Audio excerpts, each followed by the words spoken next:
रहीम अस्सलाम वालेकुम। मेरी वीडियो का टॉपिक है how to draw structure for substituted alkane. Alkane का या किसी भी ऑर्गेनिक कंपाउंड का आपने स्ट्रक्चर ड्रॉ करना हो या आपको स्ट्रक्चर दिया गया हो और उसका नाम लिखना हो, इसके लिए आपको ये लिस्ट ऑफ प्रीफिक्स बहुत अच्छी तरह से याद होनी चाहिए। इस लिस्ट ऑफ प्रीफिक्स में आप देख सकते हैं कि अगर आपके गिवन कंपाउंड में नंबर ऑफ कार्बन जो है 1 है तो उसके लिए प्रीफिक्स इस्तेमाल होगा मीथ। प्रीफिक्स का मतलब होता है नाम के शुरू का हिस्सा, यानी कि जितने भी ऑर्गेनिक कंपाउंड जिनके नंबर ऑफ कार्बन 1 है उनके नाम स्टार्ट होंगे मीथ से। अगर नंबर ऑफ कार्बन 2 है तो उसके लिए प्रीफिक्स है ईथ, 3 कार्बन है तो प्रॉप, 4 कार्बन है तो ब्यूट, 5 कार्बन है तो पेंट, 6 कार्बन है तो हेक्स, 7 के लिए हेप्ट, 8 के लिए ऑक्ट, 9 के लिए नॉन एंड 10 के लिए डेक।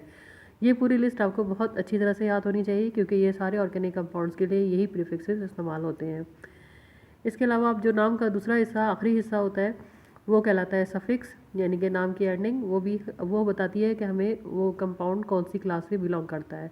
हर क्लास के लिए एक ख़ास मखसूस जो है वो उसका सफिक्स होता है। अल्केन के लिए जो सफिक्स इस्तेमाल होता है वो है ANE, यानी कि अल्केन क्लास के जितने भी कंपाउंड हैं उनके नाम के आखिर में ANE आएगा। अब देखते हैं कि प्रीफिक्स और सफिक्स को मिला के हम कैसे डिफरेंट अल्केन्स के नाम बना सकते हैं। अगर हमारे पास जो गिवन अल्केन है उसमें एक कार्बन है तो हम उसके लिए प्रीफिक्स लेंगे मीथ और उसके आगे हम सफिक्स लगा देंगे ANE। तो ये हमारा जो कंपाउंड होगा उसका नाम हो जाएगा मीथेन। अगर हमारे कंपाउंड में 2 कार्बन है तो उसके लिए प्रीफिक्स लेंगे ईथ और उसके आगे आखिर में ANE लगाएंगे तो ये ईथेन हो जाएगा। इसी तरह से आप मुख्तलिफ अल्केन्स के नाम प्रीफिक्स और सफिक्स इस्तेमाल करके बना सकते हैं। अब यहाँ पर हम सब्सटीट्यूटेड अल्केन की बात करें और अल्केन में जो सब्सटीट्यूशन होती है वो अल्काइल ग्रुप की होती है, तो इसके लिए ज़रूरी है कि आपको अल्काइल ग्रुप के बारे में भी कुछ इन्फॉर्मेशन हो। अल्केन्स का जो जनरल फार्मूला है वो आपको पता है कि वो है CnH2n+2, जबकि अल्काइल ग्रुप का जो जनरल फार्मूला है वो है CnH2n+1। आप देख सकते हैं कि जो जनरल फार्मूला अल्केन का और अल्काइल ग्रुप का उनमें डिफरेंस सिर्फ एक हाइड्रोजन का है। अल्काइल ग्रुप के जनरल फार्मूला में एक हाइड्रोजन कम है as compare to general formula of alkane. इसको अभी हम एग्जांपल्स करेंगे तो आपको और पता चल जाएगा कि किस तरह से हम अल्केन का अगर फार्मूला पता हो तो हम अल्काइल ग्रुप का फार्मूला बना सकते हैं। अगर हमारे पास जो गिवन अल्केन है वो मीथेन है, यानी कि एक कार्बन वाला अल्केन, तो इसके लिए जो कॉरस्पॉन्डिंग जो इसका अल्काइल ग्रुप होगा उसमें ये होगा कि उसमें हम एक हाइड्रोजन इसका कम कर देंगे, इसका फार्मूला होगा CH3। और जब हमने एक हाइड्रोजन कम कर दिया है तो इसका मतलब है कि इसमें एक बॉन्ड खाली है। इसको हम एक छोटी लाइन से यहाँ पर इस तरह से शो करेंगे। इसका मतलब ये है कि इसमें एक वैलेंसी खाली है और इसमें कोई ग्रुप या एटम इसमें अटैच हो सकता है और इसका नाम मीथेन से मिथाइल हो जाएगा। अगर एक और एग्जांपल लेते हैं इथेन की, 2 कार्बन वाला अल्केन, इसका नाम इथेन है। इसका जो कॉरस्पॉन्डिंग अल्काइल ग्रुप होगा वो होगा उसका फार्मूला बन जाएगा C2H5। एक हाइड्रोजन कम कर दिया और एक खाली बॉन्ड शो करने के लिए हम एक छोटी लाइन यहाँ पर ड्रॉ करेंगे और इसका नाम इथेन से इथाइल हो जाएगा। इसी तरह से प्रोपेन है। प्रोपेन का जो फार्मूला जो है वो C3H8 है। प्रोपाइल बन जाएगा, इससे जो कॉरस्पॉन्डिंग अल्काइल ग्रुप है उसका नाम प्रोपाइल होगा और उसका फार्मूला C3H7 हो जाएगा। ब्यूटेन अगर अल्केन है तो इसका फार्मूला C4H10 है, जबकि इसकी जो कॉरस्पॉन्डिंग अल्काइल ग्रुप है उसका नाम ब्यूटाइल हो जाएगा और उसका फार्मूला C4H9 हो जाएगा। अब आते हैं स्ट्रक्चर ड्रॉ की तरफ। स्ट्रक्चर ड्रॉ के लिए हम एग्जाम्पल लेते हैं 5 इथाइल 2 मिथाइल हेक्सेन की।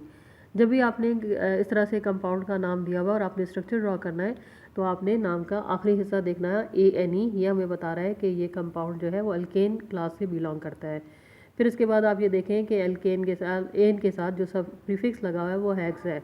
हेक्स का मतलब होता है 6 कार्बन। इसका मतलब है कि 6 कार्बन वाला अल्केन है।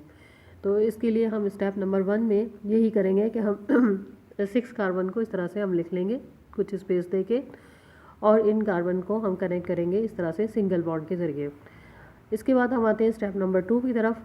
स्टेप नंबर 2 में हमने यहाँ पर आप देखें कि इनको आपने कार्बन की वैलेंसी देखनी है। अब हर कार्बन की वैलेंसी आपको नज़र आ रहा है कि अभी तक हमने 2 वैलेंसी इसकी शो की है। जैसे इस कार्बन को देखें, इसकी वैलेंसी है 1 2। आप बीच में किसी भी कार्बन को देख लें तो उसकी वैलेंसी 1 2 है। तो इस तरह से हर कार्बन की ये वैलेंसी यहाँ पर 2 है, जबकि हमें पता है कि कार्बन की वैलेंसी 4 होती है।